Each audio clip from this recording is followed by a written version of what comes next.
Bonjour tout le monde et bienvenue dans Mes Lectures, l'émission qui parle de mes lectures, manga, BD ou comics, avec toujours un tout petit peu de spoil. Alors, comme d'hab, on est au mois de juillet, mois de Japan Expo, donc beaucoup de sorties. Comme je l'ai dit pour la précédente Mes Lectures, je regroupe par éditeur. Donc là, aujourd'hui, on parle surtout des éditions Mangetsu et des éditions Hachette, donc Pika et Nobinobi, plus de trois petites choses à côté. Voilà, pensez à mettre un petit pouce bleu, à laisser un commentaire, à partager, ça fait toujours plaisir. En description, vous avez un lien vers tous mes réseaux, Twitter, TikTok, Instagram et j'en passe. Je le précise comme à chaque fois, la vidéo va comporter des spoils, donc voilà, si vous voulez éviter le spoil sur un titre en particulier ou avoir mon avis sur un titre en particulier, la barre YouTube en description, voilà. C'est dit, je l'ai fait un petit peu dans les ordres d'aujourd'hui, je sais pas pourquoi, je suis tout un petit peu fatigué à cause de la canicule et de la Japan Expo qui vient de se terminer pour moi. On va commencer maintenant. Comme depuis deux mes lectures, on commence avec Mitsuru Adachi et les short programmes. Donc là, c'est le troisième et donc avant-dernier short programme qui est très très bien. Alors, les autres sont aussi très très bien, mais alors, il y a juste un défaut, c'est qu'à la fin, en fait, il n'y a pas le petit, les petites dates qu'on avait où chaque one-shot a été écrit en quelle année.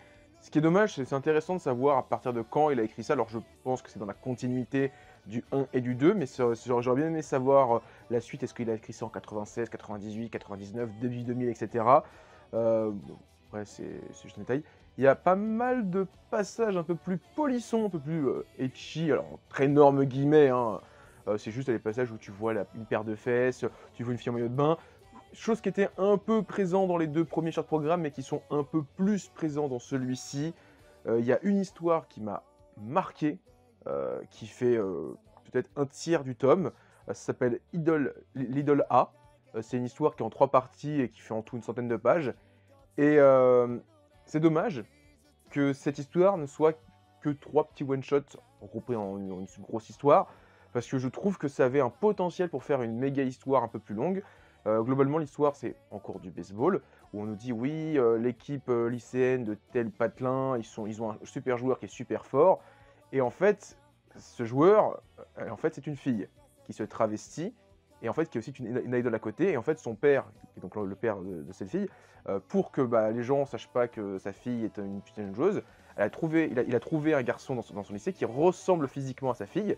Donc, quand sa fille joue, lui il se travestit, et donc tout le monde pense que c'est le gars qui se travestit, qui est le joueur sur le terrain, qui est un putain de lanceur de baseball, de balle de baseball. Et c'est super génial parce que il y a tout limite, on aurait pu avoir un récit où à un moment les gens pensent que mais attends, mais la dernière fois, tu ressemblais pas à ça, ou genre il dit un truc et tout le monde pense qu'en fait finalement le garçon se déguise en fille, etc. C'est super intéressant. On aurait pu aller un petit peu dans un délire à la Family Compo de Tsukasa Ojo. C'est juste dommage que ça fasse que 100 pages parce qu'il y avait un méga potentiel, surtout que dans l'histoire, chaque chapitre d'une trentaine de pages, on accélère après dans le temps. Donc c'est super intéressant parce que dans la troisième histoire, ils sont dans le monde pro, hein. Ils sont plus au lycée ou ils sont peut-être à l'université. Mais voilà, c'est super intéressant. Il y a des chapitres, il y a un chapitre muet, tout en couleur, qui est super cool. Vraiment, je vous conseille toujours autant Short Programme, c'est vraiment super bien. Maintenant, on passe à Mangetsu avec tout ça. Tout d'abord, le second tome de Coq de Baston avec l'introduction d'un personnage qu'on avait vu à la fin du tome 1. Donc c'est cette poule noire avec des boucles d'oreilles. Je pensais que c'était un coq. En fait, non, c'est une poule qui s'est fait défloré par le héros. Il l'a croisé un soir, il l'a sauvé, et après, bon, il a fait ce qu'il a fait. Et depuis, la fille, elle est un petit peu. Elle est amoureuse de lui, mais il y a un petit côté de tsundere où elle n'a pas très envie de continuer, on va dire, à procréer avec le coq. Le coq qui, en plus, a des petits moments où, il y a les hormones qui sont là, et donc il faut qu'il fasse ce qu'il a à faire. Et la poule lui dit, non, tu tues d'abord le monstre, après on s'en occupe. Et après, elle lui faut un gros coup de pied dans son service 3 pièces, et donc c'est complètement débile. C'est sympathique, j'ai un peu plus aimé que le tome 1, à voir. J'avoue que encore une fois, comme je l'ai dit pour ma vidéo sur Coq de Baston, c'est sympathique, mais je me vois pas continuer cette série sur 20 tomes. Si ça s'arrête sur 5-6 tomes, pas de souci. Si ça continue, il y a des chances que j'arrête, mais voilà, ça reste vraiment très drôle, très barré. Moi, j'aime beaucoup. C'est limite, ça aurait pu être dans les collections What the fuck de Akata, tellement le propos de base est barré avec ces coqs qui se battent, qui ont vraiment des comportements de super-héros et d'humains. je trouve ça vraiment très très cool. Ensuite, on passe au 10e tome de Aoashi. Alors, je sais pas si vous le voyez, mais en fait, le tome est brillant. En fait, le titre Aoashi et le 10 sont brillants. Alors, pas sur le dos. Au début, je me dis, ah, c'est dommage qu'il ne soit pas sur le dos, mais en fait, ça aurait un peu juré avec le reste. Autant c'est le tome final, ça peut stylé, mais c'est vrai qu'en plein milieu, tu as un tome 10 brillant. Ça fait un peu particulier. Voilà, Aoashi, donc le brillant sur la couverture, c'est là pour célébrer le 10e tome de la série, je pense que vous l'avez compris. Et on est toujours le match entre l'équipe B des Tokyo Esperion, moins de 18 ans, face à l'équipe de Musashino, Tokyo Musashino, donc avec les deux potes de Aoashi, de Hashito, qu'il avait rencontré dans la section des Tokyo Esperion, qui sont maintenant dans l'équipe d'en face, et qui ont un petit peu la rage, surtout l'attaquant, avec Hashito qui est toujours en défense. Alors si vous regardez l'animé, on est à 3 tomes d'avance, et donc je pense que l'animé va couvrir sûrement tout le match et se terminer au match, ça serait logique. On a un Hashito qui prend un peu plus confiance en lui en tant que défenseur, vraiment toujours aussi bien. Je conseille toujours autant Aoashi, au moins c'est une valeur sûre. J'aime bien, c'est tout con, mais en fait, je trouve que même moi qui suis pas un grand footeux, il y a des trucs qui marchent, genre par exemple au tout début du match, quand ils font des longues passes, et que tu as la sœur de Tachibana qui est dans l'équipe d'en face, qui dit c'est ça votre stratégie, c'est de faire des longues passes, vous êtes sérieux? Et là tu te dis oh purée, ça va pas durer très longtemps. Et là en plus, le tome se termine demi-finale, j'ai dit demi-finale, mi-temps. Donc ça veut dire que là, le prochain tome, l'entre-deux, donc les 15 minutes où ils vont devoir se préparer, il va falloir qu'ils se mettent des putains de claques, sortir les doigts du cul pour gagner le match. Et donc sûrement le tome 11 et peut-être le tome 12, seconde mi-temps, victoire des Tokyo Esperion, parce que je pense qu'ils doivent gagner. C'est sûr et certain, je les vois pas perdre. Ça serait vraiment dommage parce que ça veut dire, ça conforterait plutôt l'adversaire dans ses choix, qui sont pour moi des mauvais choix d'équipe. Et voilà, en tout cas, Awashi, toujours aussi bien. Kaiji, tome 7, alors on est quasiment à la moitié de la série, parce qu'elle fait 16 tomes de mémoire, donc un tome, 8 c'est la moitié de 16. Je suis super fort en maths, c'est génial. Un tome un peu plus calme. En fait, au début du tome, on a un nouveau personnage qui apparaît, qui est un mec immense, qui pourrait être dans le casting de Hokuto no Ken, mais de toute façon, tous les personnages de cette série pourraient être dans Hokuto no Ken, qui est donc, on l'appelle, il y a la petite fille qui est avec Keiji, qui dit ouais, il a une tête de démon, c'est un démon, etc. Et qui suit un peu Keiji, qui veut l'affronter, mais qui n'y arrive pas. Et ils sympathisent comme des hommes dans la douche, en pagne. Enfin, c'est pas des pagnes, j'ai plus le terme. C'est ces fameux pagnes de samouraï où voilà, c'est juste un string qui se met dans le bain. Où j'ai mis en plus quand il dit ouais, c'est la dernière tenue d'un homme, c'est pour ça que ce soit blanc, c'est pour nous montrer notre pureté de notre cœur. C'est vraiment trop stylé. J'aime toujours autant, alors même si ça oscille, là j'avoue que ce tome j'ai pris beaucoup de plaisir à le lire. C'est vraiment bien Keiji, je conseille. La collection de toute façon Tetsuo Hara chez Mangetsu est vraiment très bien.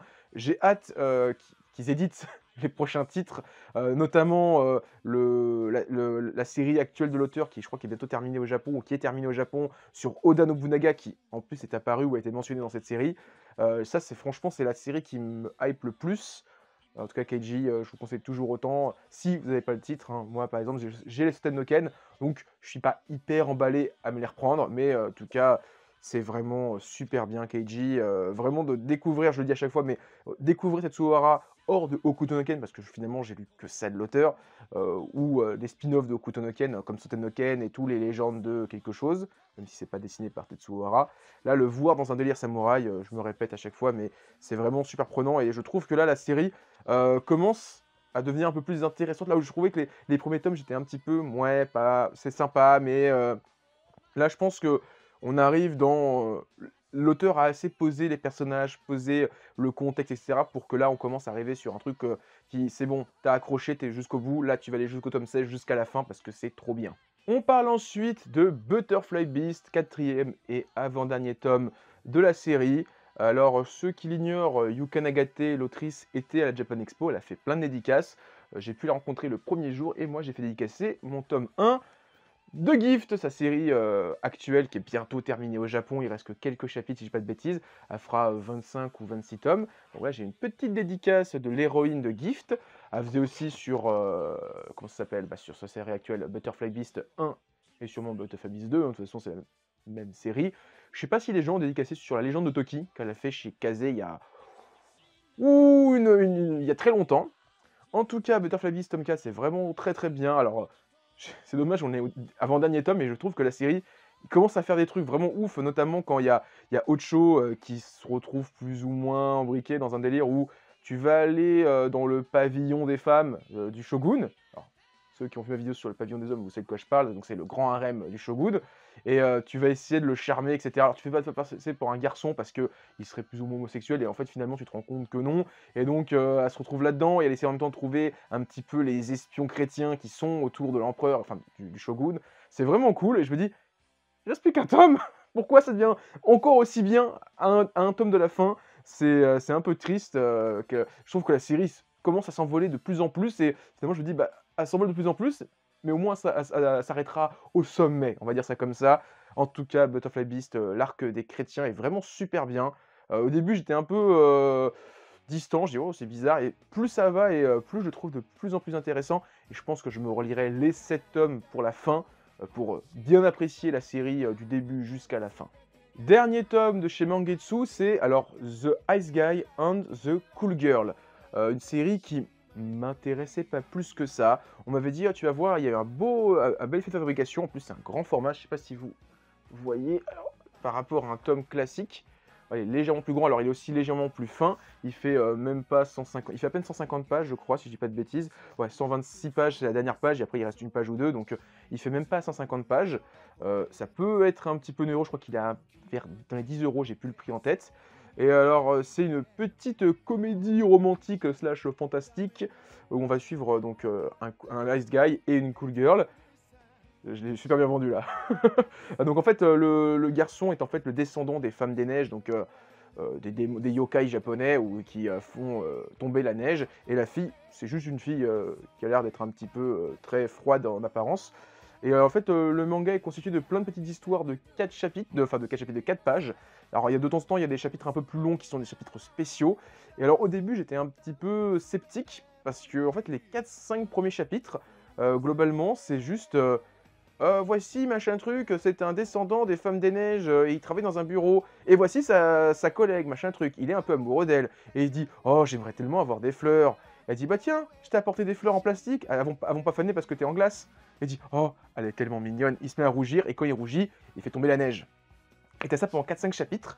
Et je me suis dit: «Waouh, si c'est le tome entier qui est comme ça va être une grosse déception». Alors après, il commence à y avoir des chapitres pas forcément plus longs, parce qu'ils font toujours 4 chapitres, à l'exception de quelques spéciaux, mais il y a un fil conducteur, genre il y a un passage où le héros prend son courage à deux mains et l'invite au restaurant.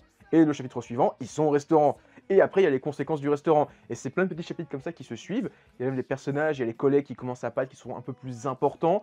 Donc toujours avec ce format de 4 pages, de 4 pages. C'est sympathique, c'est vraiment cool, c'est rafraîchissant. En plus, The Ice Guy and the Cool Girl, voilà, c'est le jeu de mots est vraiment pas, c'est venu comme ça, hein, c'est vraiment pas préparé. C'est vraiment cool, j'ai bien aimé. Alors après, encore une fois, c'est comme pour Coq de Baston, je me verrai pas suivre la série sur 50 tomes. Je pense que ça, c'est un truc, quelques tomes, c'est bien. Passer une dizaine, j'ai peur que les gags de le héros, quand il rougit, il fait tomber la glace, quand il est un petit peu embarrassé, ils font, etc. Vite est un peu chiant. Même, alors peut-être ça peut être intéressant s'il commence à y avoir d'autres personnages fantastiques et que les chapitres deviennent un peu plus longs, mais voilà, je sais pas trop. En tout cas, je prendrai la suite parce que j'ai quand même bien aimé. C'est très bien dessiné. Alors après, il faut aimer voir des garçons tout en rouge comme des pivoines parce que je crois que à chaque page il est rouge cramoisi. C'est un truc de fou. Pourtant, c'est censé être un homme de glace. Je ne sais pas pourquoi.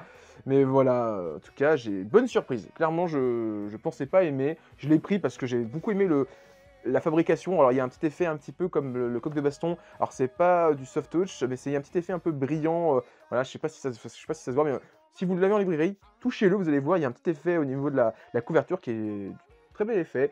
Et en tout cas, j'ai bien aimé et c'est encore un très bon choix de la part de Mangetsu. On parle ensuite des titres de Panini. Alors j'ai aussi le tome 3 de Lone Wolf Cub, je l'ai acheté hier, donc j'ai pas eu le temps de le lire, il est encore sous plastique. Je vous en parlerai à mon retour de vacances fin août, voilà. Donc on va parler de ces 3 titres-là. Tout d'abord, le 23e et dernier tome de Demon Slayer. Alors j'ai pris l'édition classique parce que l'édition de luxe avec l'image, je la trouve bien, mais j'apprécie beaucoup plus cette couverture chaleureuse où tu vois Nezuko et Tanjiro te faire coucou, dire au revoir. Ça y est, l'aventure se termine. On a réussi à ramener ma petite sœur à la vie. Allez, c'est plus un démon. Bon, moi, je suis à moitié claqué après toutes ces aventures. J'en ai bien chié pendant 23 tomes. J'ai aussi pris le deuxième fanbook et je me prendrai l'artbook parce que je ne l'ai pas pris sur Livre parce que j'ai déjà bien chargé après la Japan Expo. Donc je le reprendrai, j'en reparlerai peut-être plus tard. En tout cas, l'artbook, je l'ai feuilleté vraiment du très très bon boulot. Donc, dans le 23e et dernier tome de Demon Slayer, c'est la fin des aventures. Le combat final contre Kibutsuji Muzan, qui se fait éliminer très rapidement à la début de ce tome. Après, il infecte Tenjiro, et donc voilà, Tenjiro devient le nouveau grand méchant. Ça dure pas très longtemps, et donc après, c'est la fin. Il y a tout un délire qui est assez intéressant. Les gens, je me rappelle, avaient beaucoup craché sur la fin de Demon Slayer. Et en fait, en relisant la fin, bah, vous lisez, les gens ne lisent pas en fait, ne lisent pas les chapitres en fait. Ils regardent les images, c'est pas possible parce que on parle plusieurs fois dans la série et dans les derniers chapitres de réincarnation. Bah, ça me paraît logique en fait que tous les personnages se sont réincarnés. Voilà, en fait, hein, c'est le dernier chapitre, tu vois les réincarnations. Alors c'est vrai que moi personnellement, en tant que fan, j'aurais aimé savoir un peu plus la vie de Tanjiro plus tard, plutôt que savoir qu'il a eu des descendants 400 ans plus tard, enfin un siècle plus tard. J'aurais aimé savoir juste 20 ans plus tard, tu vois, genre Tanjiro et sa copine, ils ont 4 gamins autour d'eux, tranquille, et genre il y a Nezuko qui vient, enfin avec son mari, t'as Inosuke qui vient avec sa copine, etc. Point. Là, un siècle plus tard, on est un peu trop loin pour que, moi, en tant que lecteur, je m'y intéresse, genre je sais pas qui c'est. Je les connais pas et je m'en bats un peu les steaks. Je sais que c'est, ok, c'est le petit-fils de l'arrière-petit-fils de Tanjiro et de la fille qui sait pas parler. Là, c'est le petit-fils de Zenitsu et de Nezuko. Là, c'est le petit-fils de Inosuke et de la fille papillon qui est tombé amoureux il y a 4 chapitres. Ça sort de un peu nulle part. Mais voilà, j'aurais aimé plutôt les voir eux vieux et dans un monde en paix plutôt que leur arrière-petit-fils dans un monde en paix. Le petit-fils dont j'en ai absolument rien à foutre. Mais c'est juste voilà, un petit reproche sur le dernier chapitre.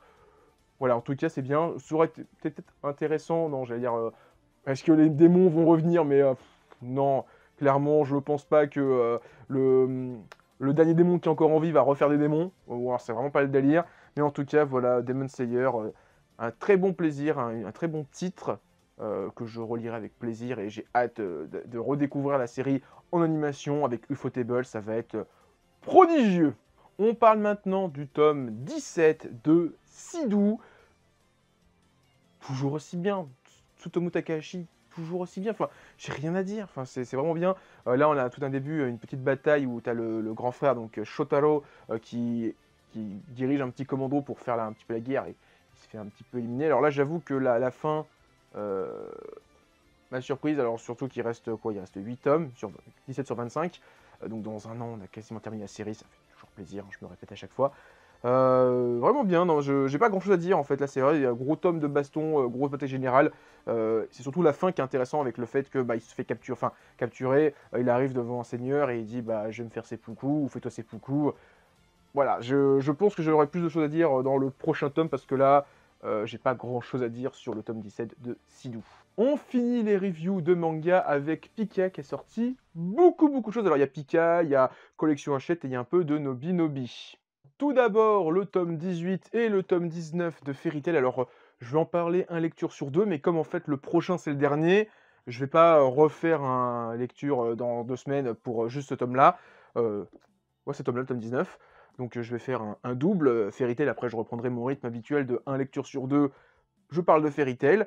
Donc dans le tome 18, on a le début du grand tournoi magique, où on a donc les 8 équipes qui vont participer, avec notamment l'équipe A et l'équipe B de Fairy Tail, qui était une grande surprise. Je me souviens à l'époque, parce que je sais que c'est à peu près à ce moment-là que j'ai commencé à lire les scans, et j'ai trouvé l'arc du tournoi extrêmement long, parce que c'est vrai que se lire un chapitre toutes les semaines, et puis tu vois que les épreuves mettent du temps et du temps à avancer. Et en fait, là, le fait d'avoir 2 gros intégraux et en fait me dire, en fait, à la fin de ces 2-là, j'ai déjà fini 3 jours du tournoi. Là, on attaque le 4e à la fin de ce tome-là, ce qui fait que le tournoi est quasiment terminé. Alors, je sais que l'arc est très long parce qu'il y a l'arc du tournoi, mais en fait, l'arc se termine pas vraiment parce qu'après, il y a ce qui se passe avec la porte du paradis, si je dis pas de bêtises, et donc l'arrivée de, vous savez quoi, les 5 gros trucs qui vont arriver, qui est très long. Je pense que là, on a encore au moins, comme je dis, 2 gros intégraux, voire 3, pour conclure la saga, on va dire, 7 ans plus tard.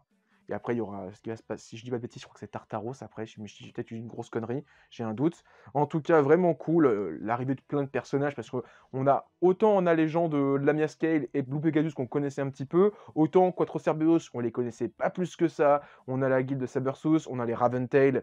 Et il y a Mermaid Hill, donc la guilde que de filles, avec plein de personnages. Il y a Kagura, il y a tous les membres de Sabertooth qui sont super cool. Il y a Bacchus, que je trouve trop stylé. Le mec, son pouvoir magique, c'est juste qu'il met de la magie sur ses poings. Et après, c'est un putain d'expert en arts martiaux qui maîtrise le technique de l'omnivre. Je trouve ça trop génial. Donc, première épreuve, c'est le cache-cache où Grey se fait atomiser par le mec de Raventail. Les combats qui arrivent ensuite, j'adore parce que l'idée de. Il y a une épreuve où tout le monde participe, ensuite c'est des combats de 1 contre 1, donc où il y a 4 combats, ce qui fait que tout le monde brille.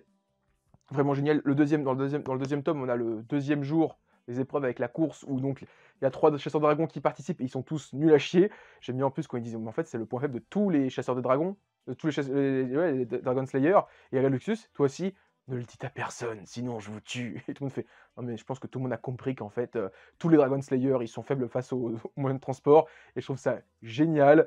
Après, on a les combats qui sont trop cool. C'est surtout dans le 3e jour, je trouve génial. C'est l'épreuve où ils doivent rentrer dans une méga zone et doivent affronter 100 créatures. Et dit, vous choisissez entre 1 et 100. Et Erzal arrive fait 100. Et elle tue tout le monde. La double page où tu la vois se battre contre plein de démons, génial. Après, ils font, bon, bah, on va faire des tirs au but parce que bah, on n'a plus de démons. Donc, chacun va te donner un grand coup de magie pour faire un score. Et tout le monde passe. En plus, t'as le truc un peu crescendo qui arrive où t'as le mec de Sabertooth qui fait 3000. T'as le mec de la Mescal Jura qui fait 8000. Et ils font bon, il reste plus que Kana. Comment s'appelle déjà le seul qui est alcoolique, je sais plus, qui joue avec les cartes. C'est Kana, je crois. Et elle commence à se saper. On voit son tatouage avec le méga symbole de Fairy Tail. Et le maître, il fait. Premier maître, vous avez quand même pas fait. Oh si, je vais donner la technique ultime de Fairy Tail. Et là, elle a fait lumière d'effet. 9999, Overnight Thousand, ça explose. J'ai trouvé ça trop stylé. Les combats qui suivent, super stylé. Le moment où t'as Luxus qui affronte son père et toute sa guilde et qui a vraiment son. Alors c'était amorcé depuis l'arc Tenro, mais là c'est vraiment la rédemption où il dit t'es plus vraiment mon père, maintenant la guilde c'est ma famille, t'es plus ma famille. Et poum, il dégomme son père et toute sa guilde. Trop stylé. Il y a aussi l'arrivée de la grande chef de Sabertooth, donc je sais plus comment s'appelle, la fille du grand patron, qui a une coupe de chinoise, qui est en plus une grosse salope dans ce tournoi. Vraiment, c'est vraiment une grosse tepu, a fait chier tout. Enfin, franchement, ce qu'a fait Happy, ce qu'a fait à Lucie, c'est dégueulasse. Et voilà, j'ai hâte de lire la suite, en tout cas, Fairy Tail, trop génial. On reste avec Hiro Mashima, avec Eden Zero, tome 20. Et ben, un petit peu comme Awashi, je pense que c'est un tome qui aurait mérité un petit effet un peu particulier, parce que c'est vraiment un tome qui marque un cap, parce que c'est la fin de l'arc de Blue Cosmos, qui est Aoi Cosmos plutôt, qui était un peu plus court que celui d'avant. Et en fait, après ça, ellipse temporelle de 3 ans, et donc on retrouve un Shiki 3 ans plus tard qui est devenu ultra stokos, mais franchement, avant il était un peu fluide, là il est vraiment un peu plus... il a poussé de la fonte, et donc il traque un petit peu le grand roi démon, c'est vraiment super cool. Alors là on est vraiment c'est un petit peu comme One Piece au tome 60, ou 2 ans plus tard, où là on remet tout doucement les choses en place, on te remet tout le monde, chacun ses petites techniques pour te montrer un petit peu comment ils ont évolué. Shiki est devenu super stylé. Pino qui fait ses EMP, maintenant un peu contrôler un petit peu sur qui elle fait, c'est trop cool. Happy qui peut faire une mitrailleuse maintenant tout seul, il peut se battre tout seul. C'est sympathique, c'est vraiment cool de redécouvrir un petit peu les personnages 3 ans plus tard. En tout cas, Eden Zero, vraiment super. Là, en plus, il y a tout un délire où on nous parle, enfin 3 ans plus tard, c'est ça, tout un délire avec le capitaine qui on avait vu une fois avec les poissons, qui après, quand ils ont changé de dimension, il était avec Shiki, et enfin avec le grand roi des démons, et là, il a plus ou moins trahi. On t'explique, en fait, vous avez voyagé de multiverse en multiverse. À chaque fois que Rebecca utilise son pouvoir de certaine manière, ça change de multiverse. Et donc, en fait, dans 3 multiverses différents, le capitaine, il est un petit... C'est le capitaine du Yamato, hein. Moi j'arrive pas à me souvenir de son prénom. Pour moi c'est le capitaine du Space Battleship Yamato, qui est différent d'une dimension à l'autre, enfin d'un multiverse à l'autre. Encore une fois, Mashima, il aime bien jouer avec son univers et fait des trucs bien touffus, bien complexes, qui peuvent perdre un peu son public. En tout cas, Eden Zero, toujours aussi bien. On parle maintenant de Horimiya tome 5 aux éditions Nobinobi, donc qui font partie du groupe Hachette, Pika, etc. Euh, voilà, j'aime toujours autant Horimiya, c'est un petit plaisir, c'est une bonne petite comédie romantique, je prends beaucoup de plaisir à lire, j'ai pas grand chose à dire en plus. Alors j'ai beaucoup aimé le... Alors, je me souviens un peu de l'animé qui est sorti il y a 1 an ou 2 maintenant, où il y a notamment cette petite fille, cette gamine qui est amoureuse de Hori et qui fait chier un peu Miyamura, qui apparaît dès le tome 5. Et il y a plein d'histoires en plus, j'aime bien... déjà, quand Miyamura revient, dans le tome précédent, il s'est coupé les cheveux et toutes les filles sont à fond sur lui, et que t'as Ori qui est en mode reine des glaces, genre pourquoi elle s'approche de lui, c'est mon mec. J'ai trouvé ça trop cool. L'histoire avec la mère de Miyamura qui est pas présente dans l'animé, qui dit faut un jour que tu me présentes cette Kyoko. Et il dit comment t'es au courant de Kyoko? Ah bah ton pote il vient tout le temps, il me raconte toute ta vie, hein, comme tu me racontes rien, moi je suis au courant de tout. Hein. Ce que t'as fait la semaine dernière, ce que t'as mangé aujourd'hui, je suis au courant de tout. Vraiment cool. En tout cas, Horimiya, toujours un petit plaisir à lire. Bakemonogatari, tome 14, toujours aussi bien, même si ça fait 2-3 tomes que je me dis, il faut que je me relise tout l'arc, on va dire, Bakemonogatari 0, c'est Koyomi Vamp, qui s'est toujours pas terminé. Je pensais qu'il se terminerait dans ce tome-là, parce que on nous amorçait le grand combat entre le héros face à Kishot, machin truc, Koyomi face à Kishot, où avec, il y avait eu, je sais pas, un tiers du tome précédent, où t'avais Koyomi qui voulait absolument palper les seins de la déléguée, qui continue dans ce tome-là, hein. Il y a tout un... allez, peut-être 20-30 pages là-dessus. Ensuite, il y a le combat entre Koyomi et Kishot, qui est très très long, et finalement, je pensais que ça se terminerait là-dessus. Et finalement, l'arc des origines de Koyomi est toujours pas terminé, donc peut-être qu'avec le tome... Je croise les doigts pour que le tome 15 soit la fin de cet arc, pas qui est tout long et interminable, c'est juste que je veux me le relire pour tout bien réapprécier, parce que c'est vrai que avec le rythme de publication, j'ai des trucs que j'ai un petit peu oubliés. Notamment, il y a l'histoire avec son délire de fantôme de samouraï qui est derrière lui, qui est plus ou moins son aura, sa réincarnation, je sais pas trop. Je suis un peu perdu, là on nous parle du fait que Quichotte, elle a déjà eu un vampire servant avant, qui se sont battus. Voilà, je suis un petit peu perdu par rapport à ça, mais en tout cas, Bakemonogatari, je vous conseille toujours aussi fort. Twilight Boon Hanako-kun, tome 8. Ce tome est trop bien. Là, vraiment, ce tome-là, c'est peut-être l'un de mes préférés de la série. Il n'y a pas tant d'action que ça, mais c'est surtout, il y a tout un passage où l'héroïne, j'ai oublié le nom, excusez-moi, Néné, veut aller à un festival, que Hanako peut pas y aller, et fait, on a calé au festival du je sais plus combienième mystère de l'école, celui qui est dans les escaliers, le renard, où donc ils font un petit festival avec des yokai et des créatures, des shinigami, etc. À un moment, Néné se retrouve dans le passé et elle rencontre Hanako avant qu'il devienne Hanako, quoi. Il s'appelait encore... j'ai oublié son prénom humain, Amano. Voilà, Amano, si je dis pas de bêtises. Et c'est pas genre elle voit les souvenirs, non, c'est vraiment elle était là à cette époque-là. Et il y a un peu un délire de paradoxe temporel, parce que elle se rend compte, on voit qu'Amano tombe amoureux de Néné à ce moment-là, quand elle lui fait un bisou sur le front et que comme il est un peu plus petit, et à la fin on voit son vœu pour le futur, c'est j'aimerais un jour retrouver Néné. Et donc tu sens qu'en fait peut-être il est devenu un fantôme pour retrouver Néné, et que maintenant il veut la protéger parce que c'est sa promesse, etc. Donc il y a peut-être un délire tout sur le fait de l'empêcher de mourir qui a été amorcé depuis 2-3 tomes. Et à la fin, on a le frère jumeau de Amano, enfin de Hanako, qui rassemble sa petite troupe, sa petite team de mystères. Et je sens venir un gros conflit entre les mystères qui sont pro Hanako, les mystères qui sont pro le frère de Hanako, et il va y avoir une grosse baston parce que d'un côté tu as le photographe, le frère de Hanako, et là il y a une fille qui vient d'apparaître, de l'autre t'as l'araignée, t'as le renard. Est-ce que le mec qui contrôle le temps va venir avec lui? Je sais pas encore, mais en tout cas, là ce tome est vraiment super bien. Encore un bon gros délire, c'est Kaguya-sama Love is War tome 10. Alors, la saison 3 s'est terminée, une apothéose, j'ai surkiffé, et j'attends avec impatience la suite qui va être un film. Peut-être après on aura une saison 4 ou une saison 5, parce que le film sera une saison 4, on va dire, pour nous. Et alors ce qui est bien, c'est qu'en plus ce tome 10, c'est le début de la saison 3. Ce qui fait que je redécouvre très rapidement après la série, et il y a plein de choses qui sont intéressantes, notamment on commence avec l'histoire du karaoké, où le président Miyuki est invité à faire du karaoké, il retrouve la servante Ayasaka de Kaguya qui a été envoyée en tant qu'espionne pour éviter que Miyuki trompe Kaguya alors qu'ils sont pas encore en couple, et j'aime bien c'est qu'elle en profite et dit bon bah Kaguya, la dernière fois j'ai pas réussi à le pécho, mais là cette fois j'ai le temps. Gabriel en mode: «Quoi? Elle va faire quoi? Et Saka, tu me trahis?» Et donc ils partent là-dessus.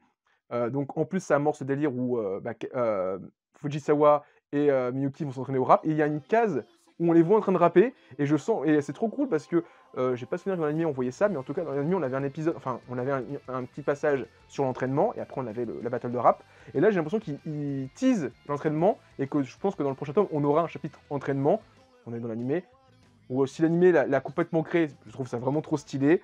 En tout cas j'ai hâte de voir le battle, il y a la bataille de nouilles qui est géniale, j'adore quand il y a Ino qui mange et elle dit c'est très bon ce qu'il a fait Inishigami, mais j'ai pas envie de lui dire. Et c'est vraiment les deux qui s'adorent mais qui peuvent pas se le dire. Je trouve vraiment ça très très mignon, surtout parce que j'ai adoré le passage où t'as le directeur qui leur demande de prendre des photos et dit Ino, tu peux faire une photo comme ça, bien cachée. Et j'ai lui dit toi, faut vraiment pas que tu sortes toute seule le soir, tu vas te faire harceler et alpaguer par des mecs pas bien. Le passage avec les écouteurs, je suis mort de rire. Il y a beaucoup de passages qui m'ont fait mourir de rire dans ce tome-là de Kaguya. Le fait que je connaisse un peu mieux l'univers, les personnages, etc., tout marche maintenant. Dès qu'il faut une connerie, je rigole. Le petit passage émouvant où Kaguya casse son téléphone et que maintenant elle va voir Line, elle va voir tout ça, elle va pouvoir communiquer un peu plus. J'ai hâte d'avoir le chapitre sur les messages vus. Je vais mourir de rire parce que déjà, dans l'animé, qu'est-ce que j'ai pleuré devant ce passage. J'ai hâte de lire le tome 11, en tout cas Kaguya. C'est génial. Et on finit avec Blue Period, le tome 10. J'ai trouvé le tome vraiment bien. Autant le tome 9, j'ai trouvé un peu... Yatora qui est à l'université, je trouvais que c'était un peu long. Le moment où il dit « Oh là, je stresse, je sais pas quoi faire, je suis à l'université de Tokyo et je suis nul. » En fait, c'était un petit peu long. J'ai trouvé que c'était même trop long. Et là, j'ai beaucoup aimé, c'est qu'on a un passage beaucoup plus sur le pote de Yatora, Yotasuke, sur sa relation avec sa mère qu'on avait vu un tout petit peu. Et là, en fait, on découvre que sa mère le couvre un peu trop et que le peu d'épanouissement qu'il commence à avoir, sa mère le rejette un petit peu. Elle dit ouais, c'est moi qui t'ai élevé, c'est moi qui choisis tes vêtements, sans moi tu serais pas où on t'en est, petite merde. Et c'est un peu dommage que ce soit si court. Et je trouve ça hyper intéressant ce rapport les parents et la passion des enfants qu'on a avec Yatora et sa mère qui au début dit mais t'es sûr que tu veux faire de la peinture, et après quand sa mère, quand le héros dit à sa mère ouais j'ai fait une tour de toi, j'ai fait tes mains comme ça parce que tu fais toujours comme si, la bouffe c'est toi qui manges la plus mauvaise, etc. C'est super intéressant. Son pote Ryosuke et ses parents qui n'apprécient pas ses choix de carrière et son orientation sexuelle.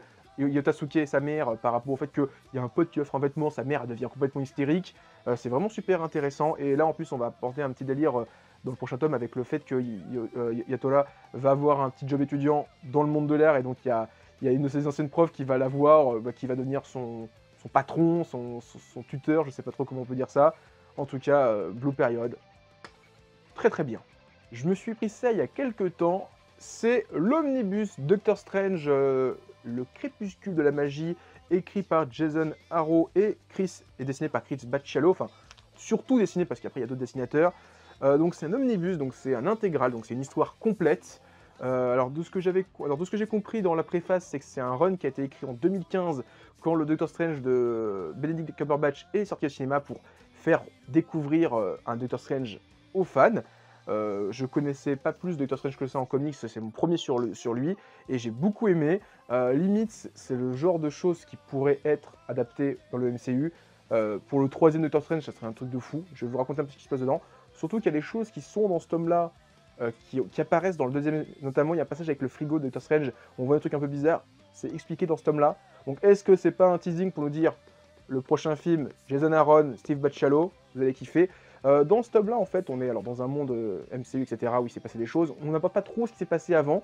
On dit juste que Doctor Strange est le sorcier suprême. Il y a tous les personnages de l'univers Marvel magique. Donc il y a la sorcière rouge, il y a le Docteur Vaudou, etc. Il y a plein de personnages qui sont pas très importants dans le récit. Clairement, c'est Strange le plus important.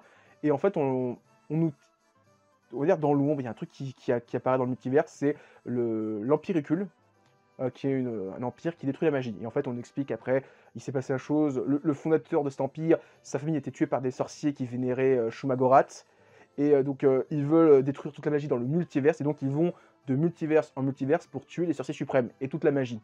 Et je trouve ça génial parce que Strange se retrouve confronté à quelqu'un qui est anti-lui. C'est vraiment l'anti-lui. Et il y a des trucs trop stylés, c'est qu'à un moment donné, il y a Dormammu qui vient, et il dit « Ouais, ils sont venus chez moi, mais je leur ai dit, il était où Shumagorat ?» Et donc, il y a une grosse baston entre Dormammu et Shumagorat, enfin, c'est génial. On a un Doctor Strange qui perd un peu ses pouvoirs pendant un temps, et donc il doit réapprendre la magie. C'est vraiment super cool. Je me dis, ça, bien foutu dans le MCU, ça serait une bonne dinguerie. Maintenant, est-ce qu'ils vont le faire ou est-ce qu'ils vont nous faire comme un Thor Love and Thunder, que j'ai pas encore vu, mais ce que j'ai compris, très humour, sachant que ceux qui sont curieux, au mois d'août, il va y avoir un omnibus sur Thor, enfin 2 omnibus, Thor Dieu du tonnerre et Thor déesse du tonnerre, qui sont deux. Donc le premier, c'est déesse du tonnerre, c'est celui qui a introduit Jane Foster en tant que Thor, et le suivant, Thor du tonnerre, c'est celui qui a introduit Gorm le massacreur, ou Gorm le conquérant, qui est dans le film Love and Thunder. Donc je suis très curieux de découvrir ces deux comics, parce que, à ce qui paraît, ils sont dingues, ils sont géniaux, ils ont rendu le Thor encore plus dieu, super puissant, tu sens que le mec c'est un dieu millénaire qui en impose, c'est pas un dieu qui joue à Fortnite dans son canapé après avoir bu 4 litres de coca et un McDo entier. Et on finit comme d'habitude avec Astérix, l'Odyssée d'Astérix, qui est bien mieux que le précédent, la Grande Fosse, qui était vraiment peut-être l'un des pires albums que j'ai lus. Autant celui-là, il est ok. J'aime bien l'idée que comment l'aventure se crée. Parce qu'en plus, il y a d'abord Césaire qui veut faire un truc. Il se passe un truc au village gaulois, les deux trucs se recoupent et ils partent à l'aventure. Donc il y a un espion 006, un espion gaulois druide qui travaille pour César, qui doit essayer de enlever Panoramix, le secret de la potion magique. Et à côté de ça, tu as Panoramix qui cherche un objet. Il y a un marchand vénitien ou mésopotamien, donc de la Turquie, tout ça, les gros pays tous les pays du Moyen-Orient, il lui manque son huile de roche. On découvrira à la fin de l'album c'est quoi l'huile de roche. Et donc, ça oblige Astérix et Obélix à partir récupérer cette huile de roche. Ils rencontrent l'espion, ils partent ensemble. Il y a plein de petits délires sur... Alors, il y a une blague qui m'a fait un peu rire. C'est quand Obélix rencontre un juif et qu'il dit « Oui, nous, on mange pas de sanglier, c'est pas bon pour nous, c'est notre religion nous l'interdit, notre foi. Et on mange que de la nourriture qui est cachère. » Et Obélix comprend pas cher et dit « C'est un petit peu radin, c'est vos sesterces. Hein. » Et c'est nul, mais qu'est-ce que j'ai rigolé. Il y a quelques blagues bien trouvées. J'aime bien le prétexte au voyage est vraiment intéressant.